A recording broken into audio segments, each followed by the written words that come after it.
So the good news is I finally got the head gasket for this engine. It's been a couple months since that last clip that I did before this one. If y'all remember, the gasket was blown. You can see it right there.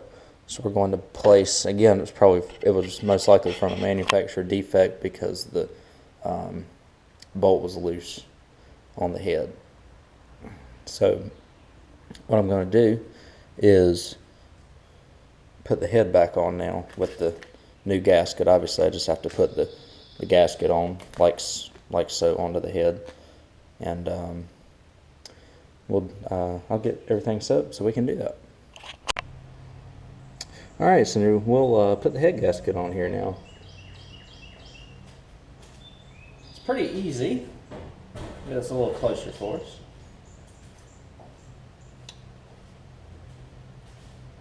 Just have to line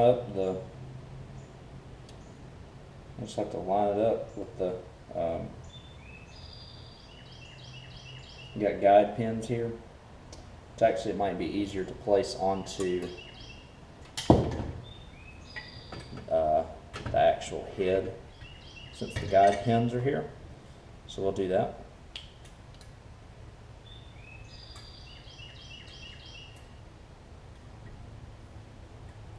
You put it on the correct way. There we go. So it's going to look like this.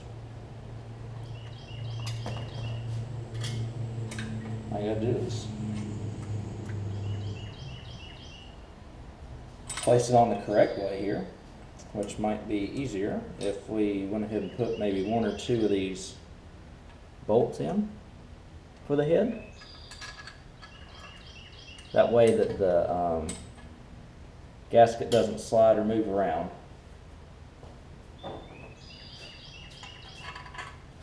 Whenever we're placing it on the head here.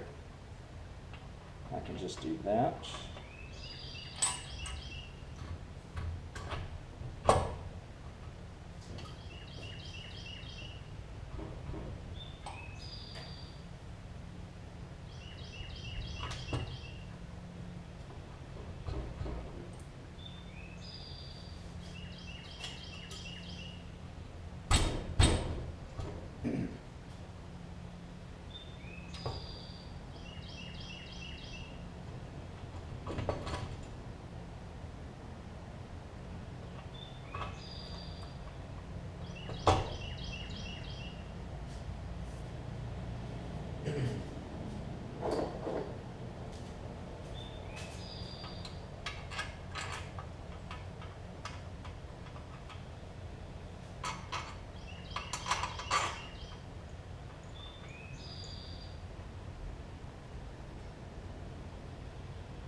And these are 10 mil bolts.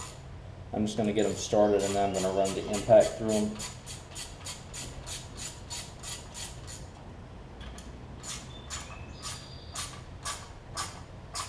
Last thing I want to do is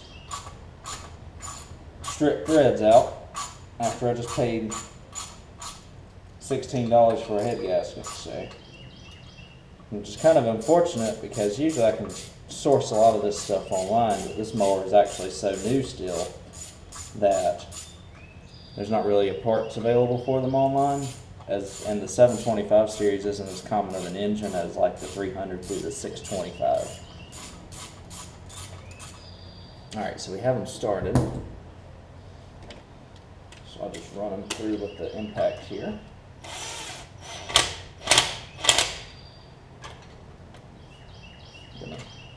Diamond it here. I'm just being really careful because it needs to set.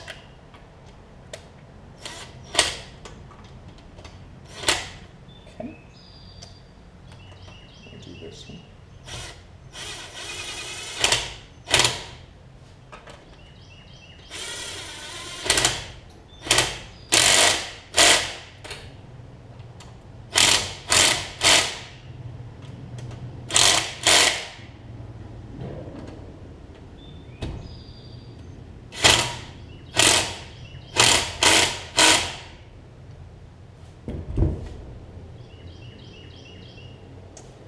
just going to kind of see how tight they are with this.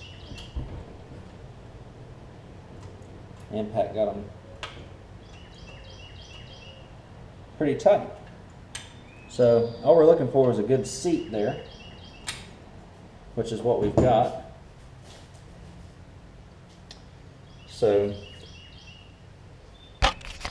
that's on.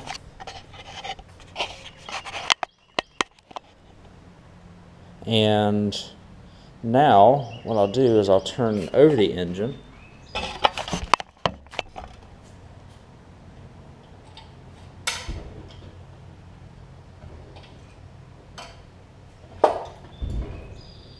And the next step is to get the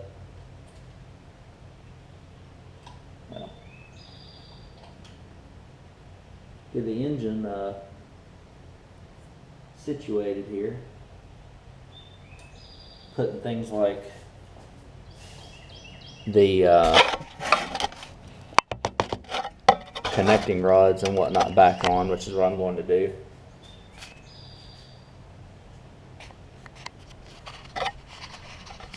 So I'm just going to put the connecting rods back in now, which are for the valves, which you have to be kind of careful with. So I'm putting those back in. That way I can put the rest of it back onto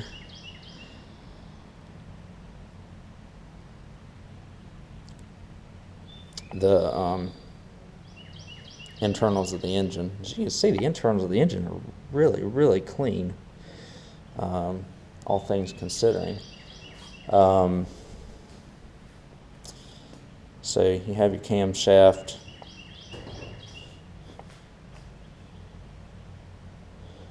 which will go in. Let me see if I can find the valve guides here, or the these. So that one was the one on the bottom. I'll put the one on the top first. Truthfully, I think for cost-cutting measures, Briggs doesn't really care what you have here,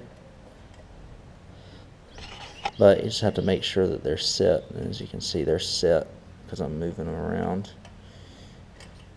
Oops. Just have to be kind of careful with it.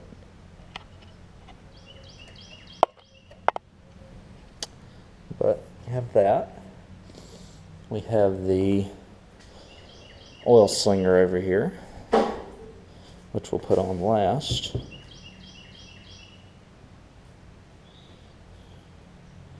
Camshaft should just pop right in here.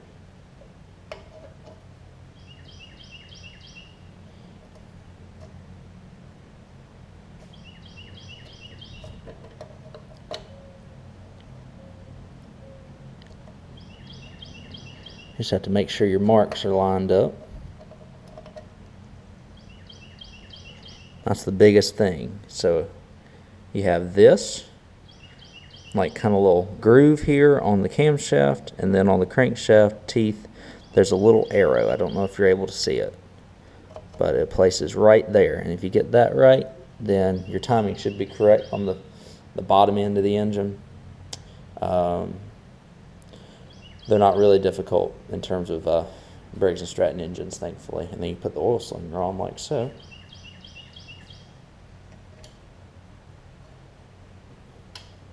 Then we put the base plate on, which I am going to prep before I do that. That way I can kind of show you all what needs to be done on that front. I am going to use, hopefully it's not dried up, but and it probably is. It's just like gasket maker, which I might have to go to the store and get. And I'm just going to make sure all this is cleaned off. I'll probably just spray this off with carb cleaner, but we'll get the base plate on, which it just slides right on the shaft. With these newer mowers, it's really easy to do.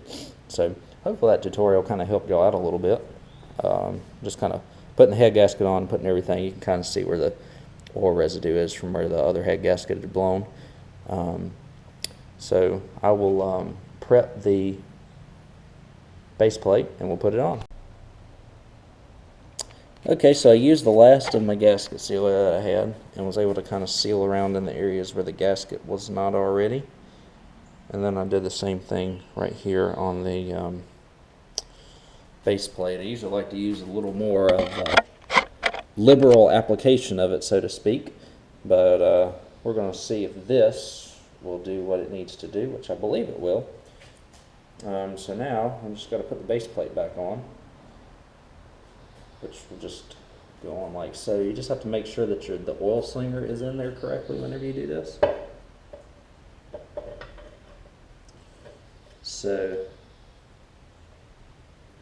place it in there and then just slide it on very carefully. Just make sure the gasket is on the correct way as well whenever you place it back on. Obviously, if this does leak, what I do is I usually let it sit for a day before putting oil in it, and then I'll put oil in it, run it, see how it does.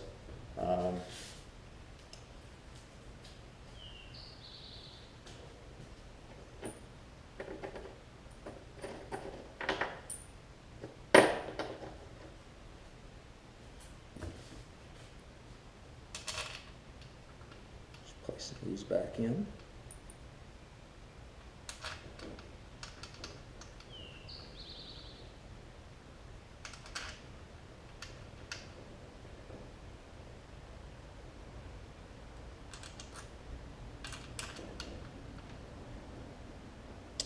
And there should be 3 shorter bolts. Let me find them.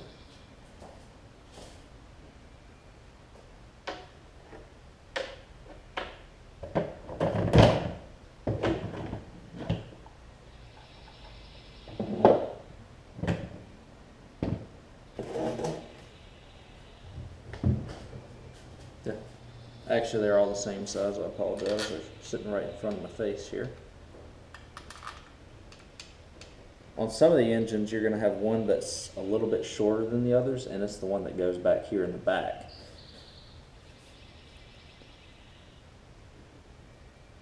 Let me see. I'm just saying, make sure I have it on the camera for y'all. It's that one in the back in the middle. That's the case for a lot of the, I believe the 625 series engines and below, like 300, 450, the ones that often break the base plates. But for these, they're all the same. So I'm going to get them started with this. 10 mil, or I think a 3/8 will work with these as well.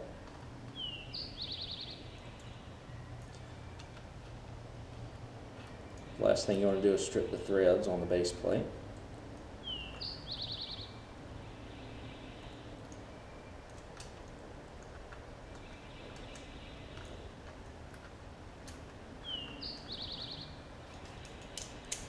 Throw the impact on.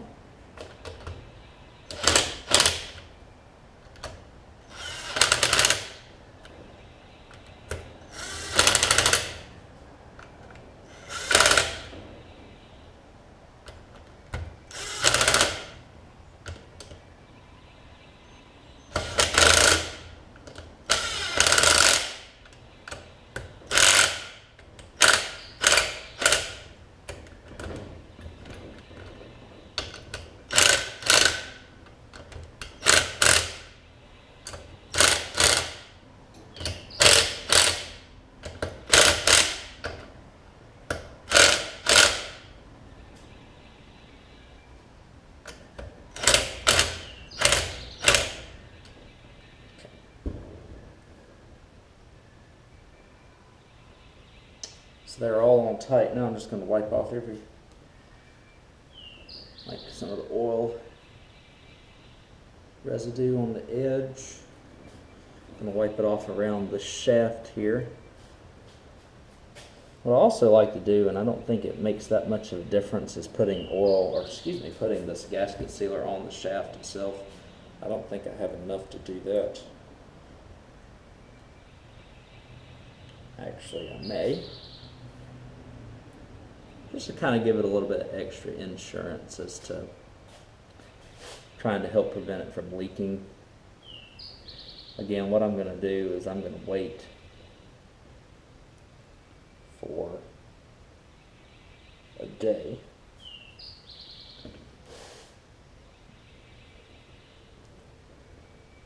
After I put this on.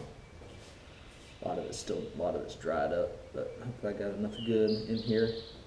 Just need a light application, although I really like to put a heavy application on it. What I'm going to do also is place some of the sealer on the head gasket, or excuse me, the valve cover gasket as well, just to kind of give it a little bit of extra insurance. As you can see, the valves, I need to tighten up the valves a little bit, so I don't want that coming off.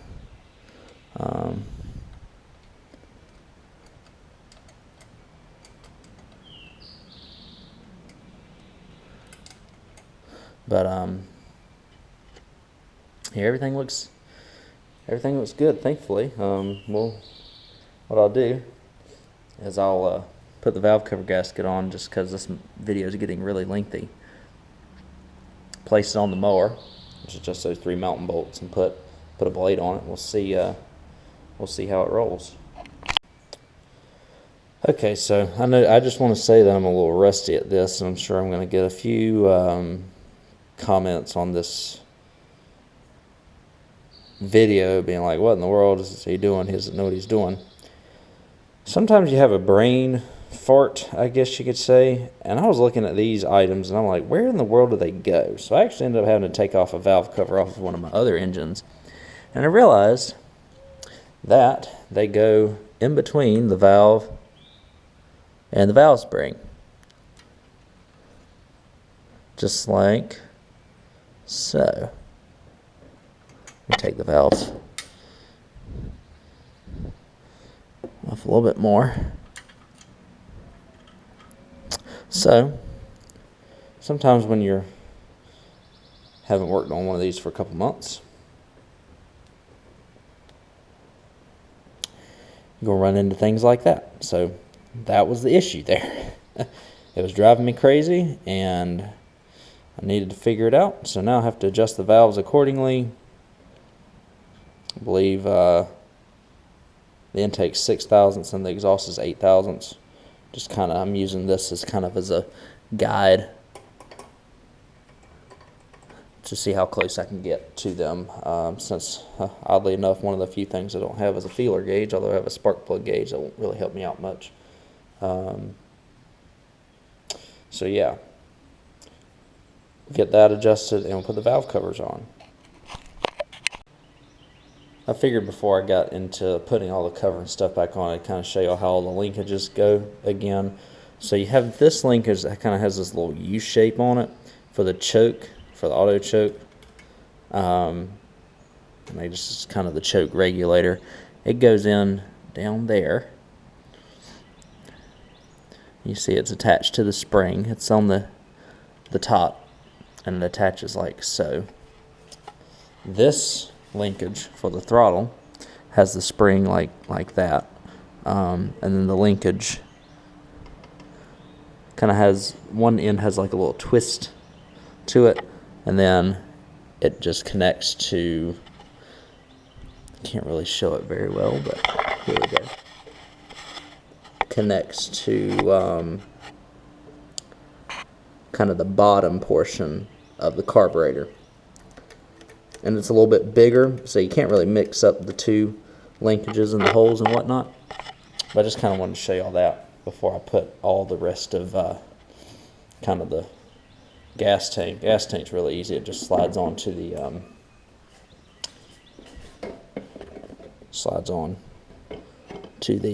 I guess the mounting plate. No bolts or anything associated with that, so just like that, and then the pull-up mechanism just sits on like so.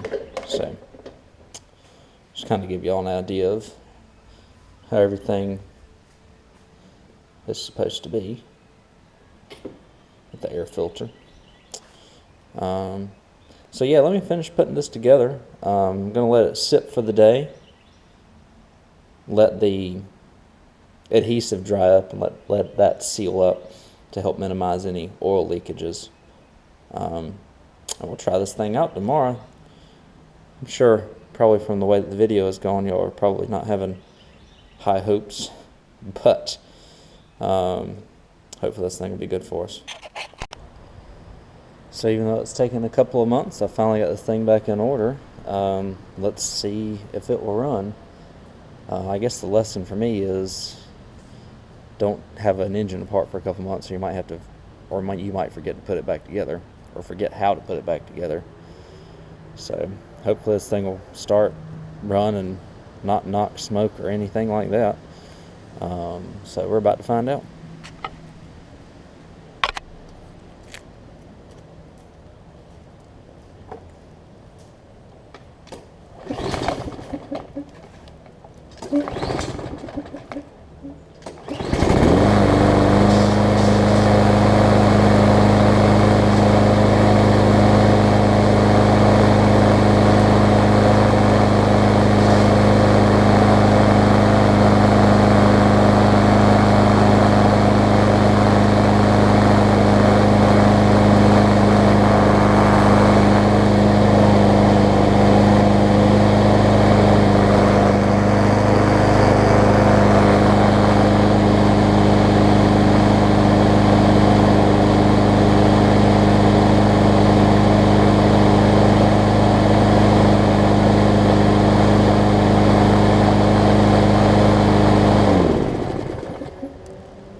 Well, that is a good sign so far. So what I'm going to do is let it run and then let it sit to make sure that there's no oil or anything seeping through where I put the gasket sealer and whatnot on. And hopefully, have a good mower here. This thing should yield $180. I'll show you all a final clip of it all cleaned up. I apologize for kind of the wishy-washy way that I had to go to put the head gasket back together and put everything back together, because it was a little bit of a learning experience for me since I had never done one of these 725 series. But I hope y'all learned from it and kind of learned along with me.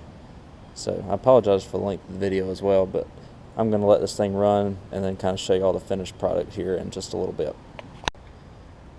Alright, so after however many minutes this video is, here is the finished product. It's still a little wet, just catching a break in the rain here. But I let it run for a good 15-20 minutes. No ill effects from it running. Self-propel works. And it's not leaking any oil out from where I sealed it up, thankfully. Saw the potential mistakes I could have done with this mower. I'm very happy with how it turned out. With the I misspoke earlier, it's a 775 series versus a 725. They put the 725s on well, they used to put them on these SP80s. I had one that had that 725 on it. It's the check-in ad one. I guess they put them on this is the SP90, excuse me, the SP80s, or the front-wheel drive ones. They do put them on the SP80s because that's what was on them when I had them. This is a stout little mower, though. Hopefully it'll fetch around $180 to $200 without the bag. If I had the bag with it, it'd probably be more like $240. But I'm going to give you all a run real quick and just show you all that a little bit of work caused us to have a good mower here.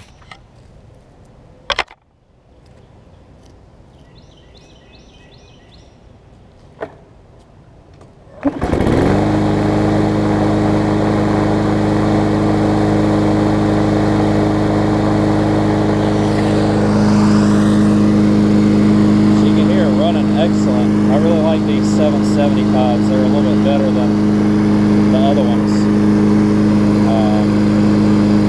So somebody should have a good mower here, but just wanted to show you all that the finished product. And I appreciate y'all watching. watching this lengthy video. If y'all have any feedback, questions, or comments, I'll be happy to respond to them. Thank y'all for watching.